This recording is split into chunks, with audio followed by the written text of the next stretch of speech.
Hey, what's up? I'm Casey and this is CaseyReacts. Today I'm going to be going through Reddit's r/youshouldknow. You Should Know is a sub that's very similar to Life Pro Tips, except whereas Life Pro Tips is more like advice that you can kind of take or leave, You Should Know is more of something along the lines of, hey, this will actively help you throughout your life. I know they sound exactly the same, but trust me, they're probably different. Also, I didn't really like how it was going whenever I was doing no sleep, so I decided to change that out with this one.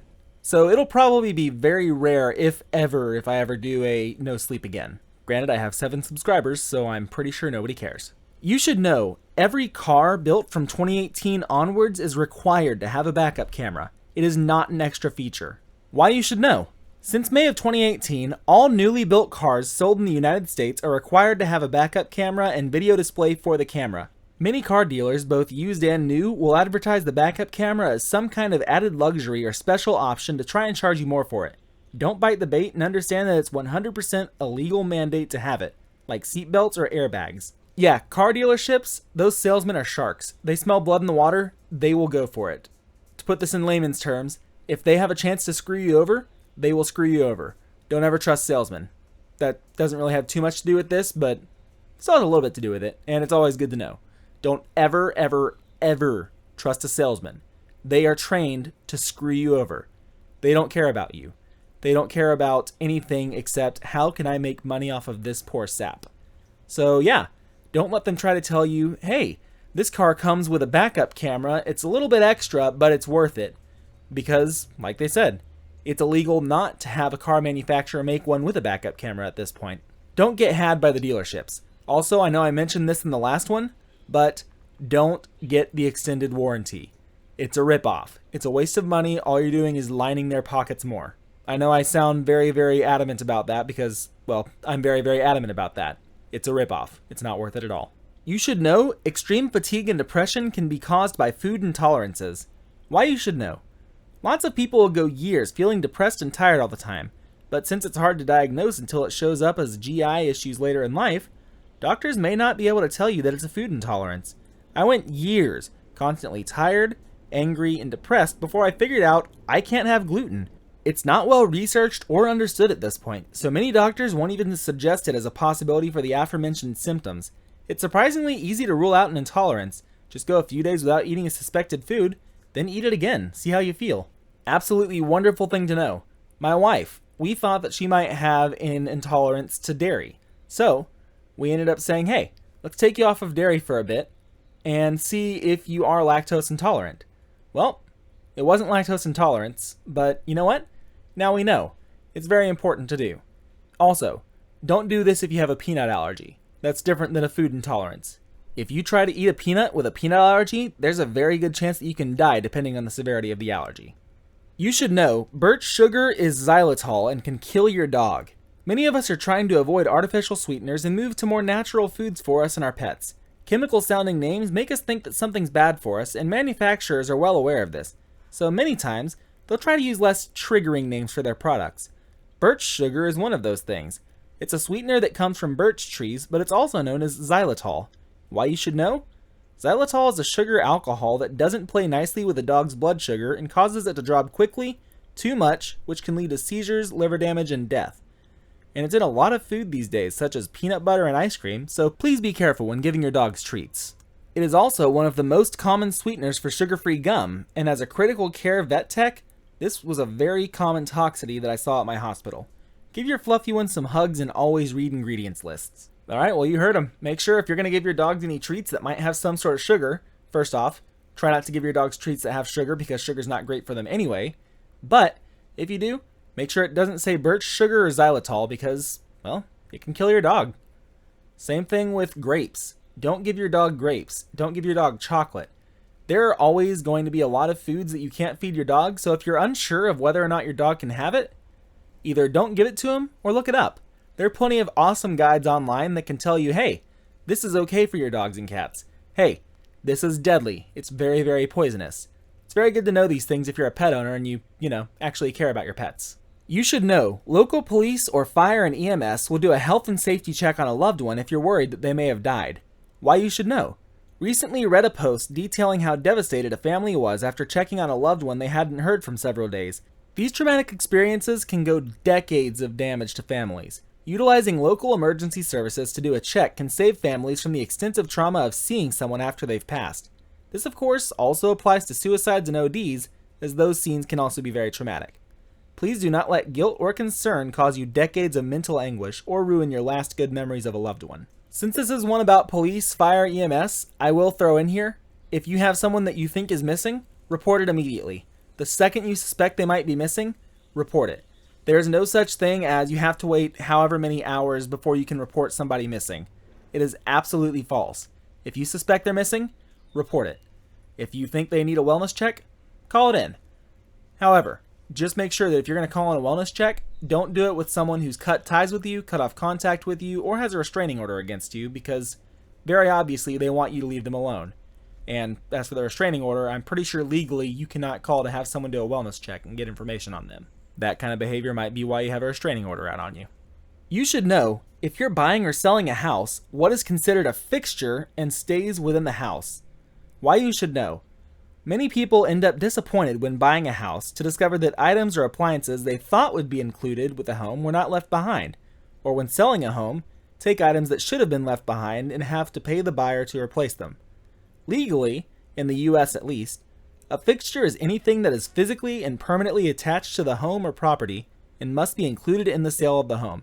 Common items that are considered fixtures include window blinds and curtain rods, built-in shelves, chandeliers and ceiling fans, appliances that are built into cabinets like dishwashers, outbuildings like sheds, and trees or plants in the ground. Common items that are not considered fixtures include drapes, shower curtains, refrigerators that are not built into the cabinet, countertop appliances, and plants in pots. A common point of contention is attachments for hanging flat-screen TVs on walls.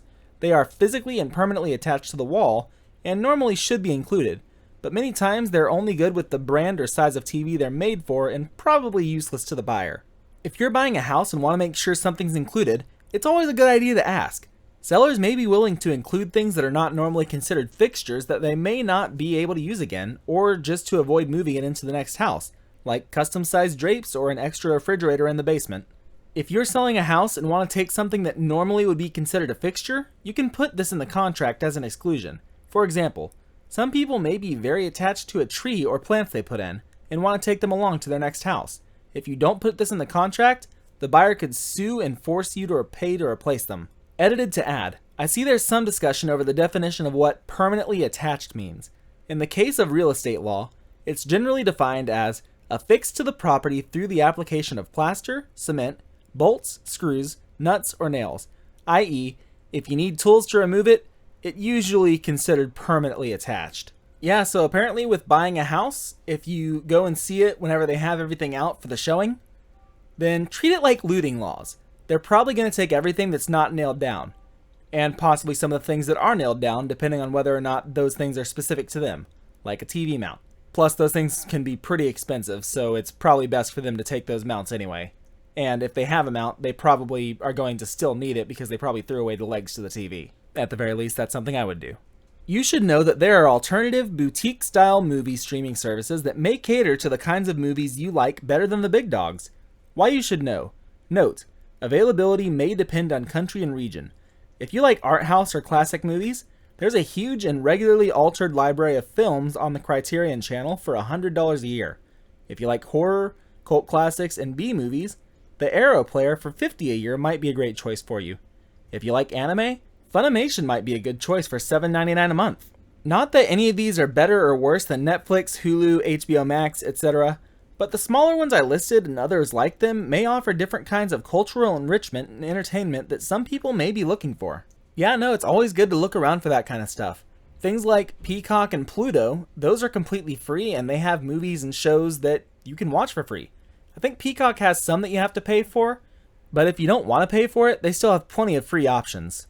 Personally, I'm really liking Funimation. I just got it about 2 to 3 weeks ago, and it's wonderful. It's super cheap. It's actually cheaper than they said. The one I have is either $5.99 or $6.99 a month, but it's got everything I could want. I'm trying to get into anime, and you know what? It's great. I found great shows on there. They're all dubbed because I don't like subs due to my contacts and astigmatism making it difficult to read quickly like that. And I couldn't ask for a better streaming service for that kind of thing. I honestly think my only complaint is that they don't have Pokemon on there, but then again, that's not really a deal breaker. You should know, keeping your bathroom fan on for days can cause a house fire. Why you should know. With the world reopening again, people are starting to leave town for a few days.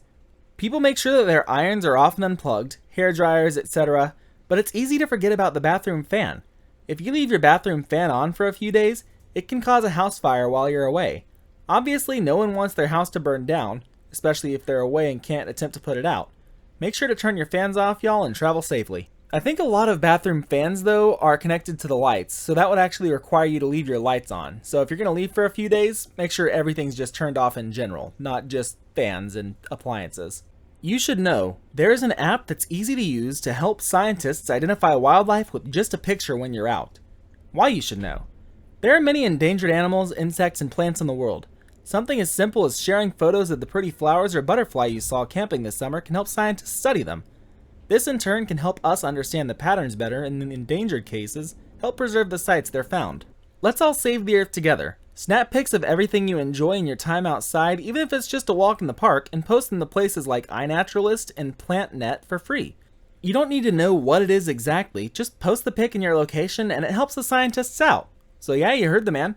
If you're a naturalist, naturist, hippie, or if you just like the environment, do it. Download iNaturalist and download PlantNet. No, I don't have sponsors, they are not sponsoring me, but you know what? I really like to put out good information if I can find it, and they found it for me. You should know you can get rid of many allergies permanently. Immunotherapy for food and environmental allergies has existed for a number of years now. Basically, you're desensitizing your immune system using microdoses of the allergen. There are two types of immunotherapy. One is an injection that you do 3 times a week, and the other is drops you put under the tongue. Why you should know. If your allergies really bother you, you could get them cured potentially. Personal story. It's worth pointing out that the FDA has not approved all types of the drops being used for allergies yet, despite Europe and the UK having used them for a decade. What this means is that if you're in the US, your insurance will not necessarily pay for the drops depending on your allergies. I mistakenly thought that this meant the shots would be easier. However, you have to go in and pay the doctor to give you the shots in person, since with them there's a risk of anaphylaxis. This in the long term made it more expensive than paying $100 for a 3-month supply of drops. Yeah, microdosing allergens works. I actually read a story back years ago about a guy who would inject himself with microdoses of rattlesnake venom because he lived in a very, very rattlesnake dense area. I think it was somewhere in South Texas or North Texas, but there were rattlesnakes everywhere. Like, he said that he could not get off his property without seeing a rattlesnake. So what he did was he would get rattlesnake venom. Don't know how he got it. Don't want to know how he got it. But he would inject himself with tiny doses, get super duper sick for like a week, let himself recover, and then inject another tiny dose. And he did it for years and years until he was able to inject more and more without getting sick. Eventually it got to the point where he was immune to rattlesnake bites. I don't know if he tested this out personally, but from what it said, he just stopped having reactions to the rattlesnake venom. Though I do not recommend doing this whatsoever because it's incredibly dangerous and stupid, if it works for him, then man, that's great. All rattlesnake venom is basically the same. They use the same anti-venom for everything.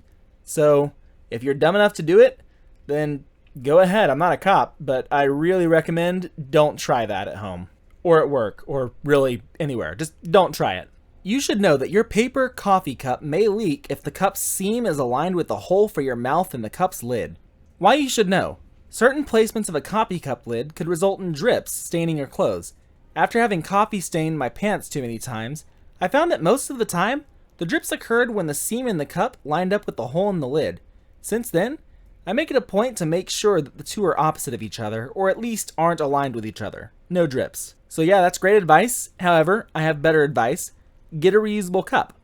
Get your own personal coffee mug, like a travel mug or something like that, and it's A, not wasteful, B, a lot less likely for you to have drips, and C, it's a lot more likely to keep your coffee hotter longer. And it has that added bonus of helping to save the planet by reducing plastic and paper waste. So it's a win-win-win situation. I think I left out another win.